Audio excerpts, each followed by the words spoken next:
South Korea's Air Force and Army carry out exercises involving long-range air-to-surface and ballistic missiles. Seoul also says it's ramping up its ballistic missile defenses in response to North Korea's sixth and most powerful nuclear test. North Korea is not interested in committing suicide. They launched the missile even over Japan. That's right. This is the second time. Right. It's hard to believe. Why do they do these kind of stupid things? Our people think that Kim Jong-un want to negotiate with the U.S. North Korea has launched yet another ballistic missile over Japan. People in the northern region of Hokkaido woke up to these sirens and to instructions to take cover. This is North Korea's latest missile test, and it comes just days after the United Nations slapped another set of sanctions on North Korea, and just hours after President Trump spoke about his options on Pyongyang with reporters aboard Air Force One. We are working on different things. I can't tell you obviously what I'm working on, but believe me, the people of this country will be very, very safe. For the most part, what I've heard from Koreans is that they're kind of saying this still feels like the same old hyperbole rhetoric and military threats that we've been dealing with for years and decades even. And so they're just kind of, well, we're just going to keep going about our lives. Western media will try to paint the picture of like they're super crazy and irrational. However, most South Koreans know that they're not that crazy. That they know that any sort of strike that they might do, whether it's on Guam or whether it's on Alaska, that the immediate aftermath, the result of that, would be not particularly significant damage to the U.S. However, for them, it would be total annihilation because it would begin a war that could possibly lead to nuclear bombs on the South Korean peninsula, in which case there would be very few people surviving, especially very few North Koreans. So they know they don't want to commit suicide. But the question is whether or not policymakers in the U.S., are they unpredictable enough? So the person who will make the decision, are they capable of making a kind of rash decision, willing to send strikes? One statement I remember seeing from Senator Lindsey Graham was that he said, if we do anything, those would be deaths over there, deaths on Korea, sort of in a way of saying, so it's not that bad. And so that makes Koreans think, whoa, U.S. decision makers might be willing to just have our lives become a cost in their fight to make sure that they're safe, they feel safe and secure. And so our partners in NCCK are saying, we're not willing to have that be the cost. Like we don't want to lose our lives for that. And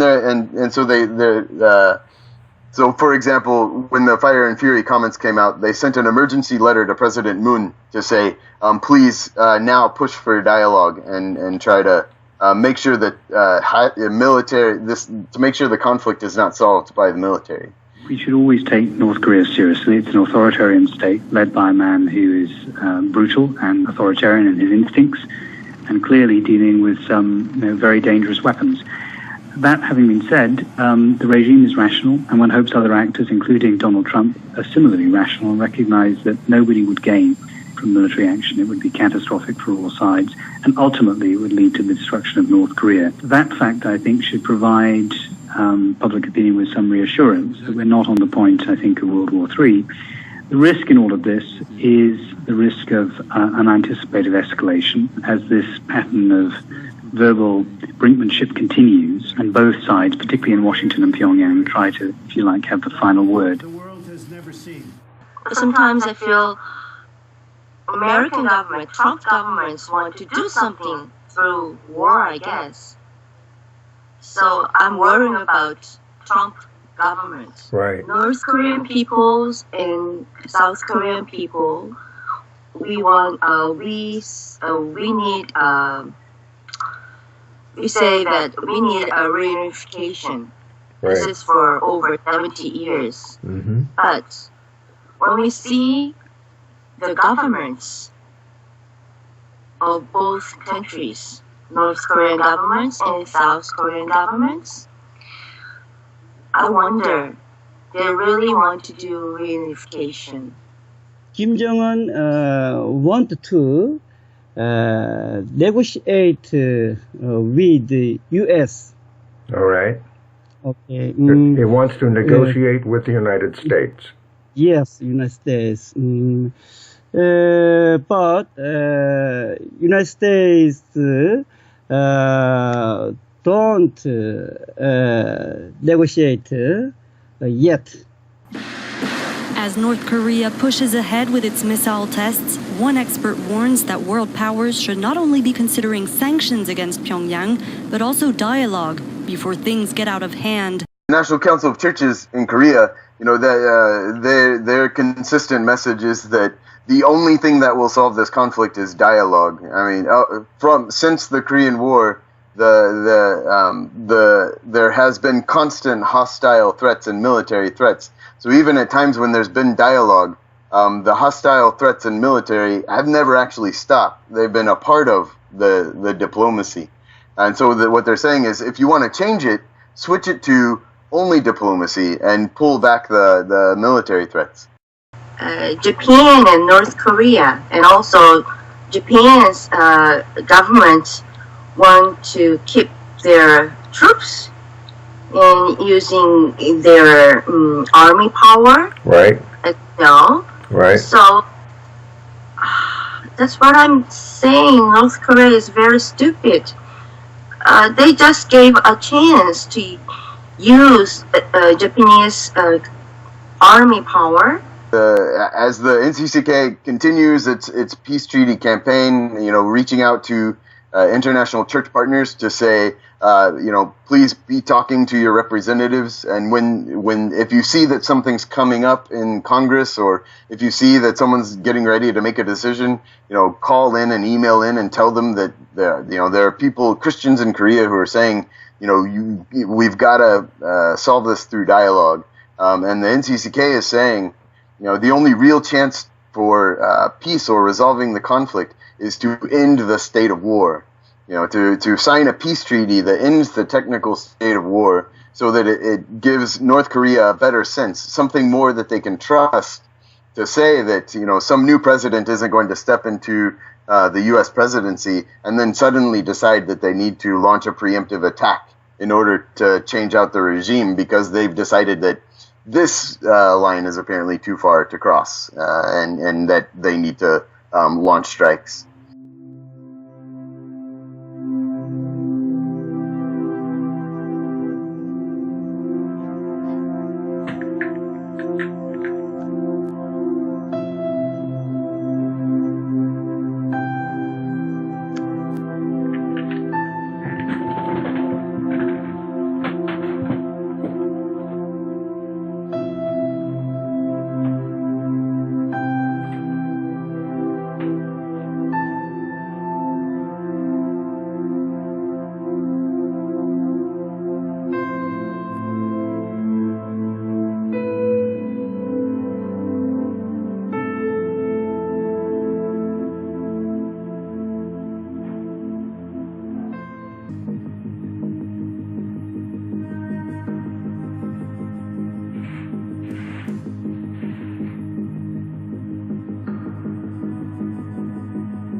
interested in committing suicide. Lee, why do they do this kind of stupid things? Kim Jong-un want to negotiate with the U.S.